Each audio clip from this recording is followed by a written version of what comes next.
Hi guys, welcome to this week's video, and in this week's video we prime the bulkhead, paint the bulkhead, figure out that the wiring loom is a disaster and we need to get another one, and we get the head back from the engine shop and fit the head to the block, assemble the engine and drop the engine in. So on with the video.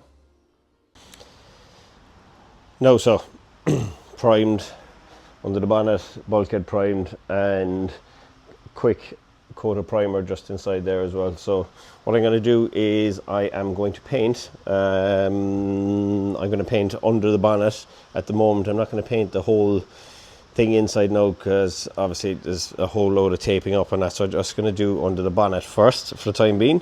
And then I can do the inside separately then afterwards. Bit of faffing around that way, but it's just going to be easier than having to open doors and all of that jazz. So time to get the white on.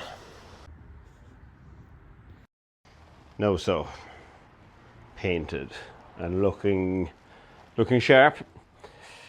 Right, what are we looking at? Okay, so we're looking at the lower section of the bulkhead below that flat panel. That's all going to have sound deadening put on it. And then there's another panel that runs along here as well that I have to go on. So the sound deadening, we've ordered a roll of it because the sound deadening pad that I had obviously is for the left-hand drive model, and that is no good to us. So yeah, so we're going to make up our own ones on that. Have a new panel to go on there. They always rot in most of the Sierras anyway, so we actually have a fiberglass one of those got, which is good. And just refit it back now, and I think I put in the steering column earlier just to make sure that it all lines up fine, and it does, which is good. So I really think now that my next move is going to be put in the biggest of the wiring looms, which is the main loom, which is going to sit there in the corner where the fuse box is, and bring it all in, and just start wiring and just start putting things back together. Wiring loom in, and to be honest, it's my own fault. I should have seen this coming sooner. Everything's the wrong way around. I knew it was going to be the wrong way around, but I didn't think it was going to be such an ordeal to go cutting and joining nearly every wire that was in the car. So to save any electrical gremlins down the road, I have sourced a new wiring loom from a right-hand drive Sapphire Cosworth, and that is on its way as we speak. Even the bonnet latch, the cable going into the bonnet latch either goes in on a different side, or else the cable is too short, because as you can see here on the right hand side of the picture, the cable was going there originally, and I'm not too sure actually on a right hand drive card is it going on the other side, or is the cable just too short. But either way, it's just all little bits of fun learning with this conversion as we go, and yeah, it's all part and parcel of reminding myself that I probably won't do one of these again, and if I do, I will have a right hand drive donor car alongside me while I'm doing it, to save all the hassle, because there is a lot of hassle if you don't have a donor car. Okay, next we have the head back from the engine shop with all its new inlet valves. So 8 new inlet valves reseated, 2 of the exhaust valves reseated, new buckets, new guides, new valve stem seals, new camshaft seals, all the rest of it. Okay, fitting the head gasket here, we went for a Group A head gasket, and just running the studs in by hand. You probably saw 2 studs in there as guides, just to line the gasket up. There it's old studs with just the heads chopped off, that I just use to keep everything nice and straight. So just running up these by hand at the moment now, and just getting ready for torquing. Okay, the head is on, so obviously we need to torque it down. So we need a torque wrench, which we have, and we also need obviously there's a sequence, and we have that for from our trusty old Ford manual that is where's the print date in this? Look, October 1987. So what we're looking for here, cylinder head. As you can see, cylinder head, it gives all the Newton meters and all of that of everything.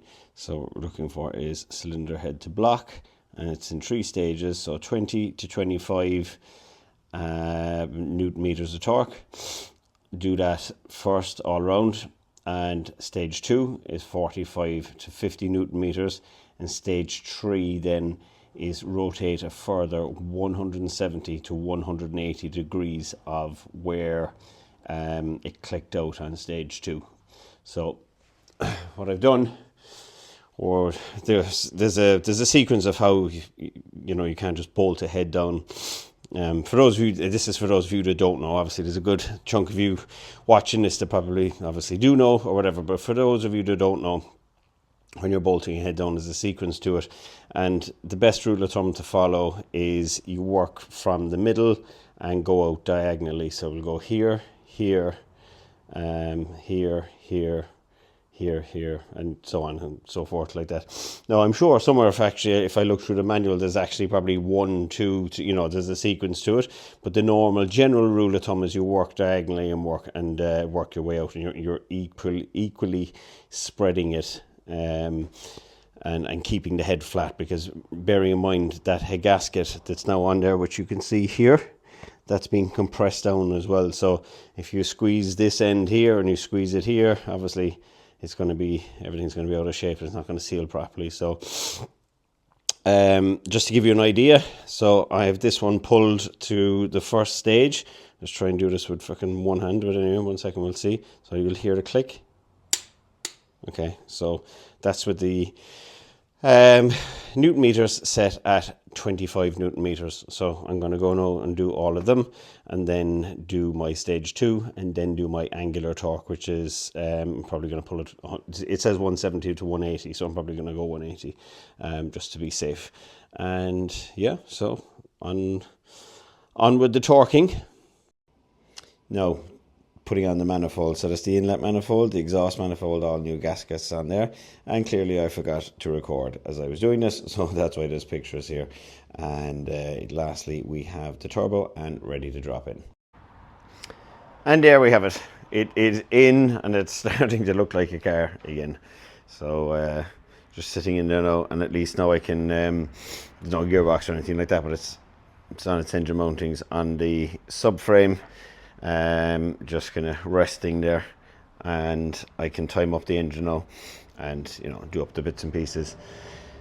And yeah, I mean, it's one would like to think the donkey work is done now, but look, we'll see.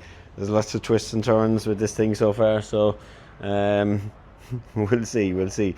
But anyway, look, that's it. That's as far as we've got, and I'm going to leave the video there. So if you have enjoyed it, please give it a thumbs up, and don't forget to subscribe and hit the notification button if you would like to see how we get on next week with next week's video. And I thank you again for watching, and talk to you all very soon.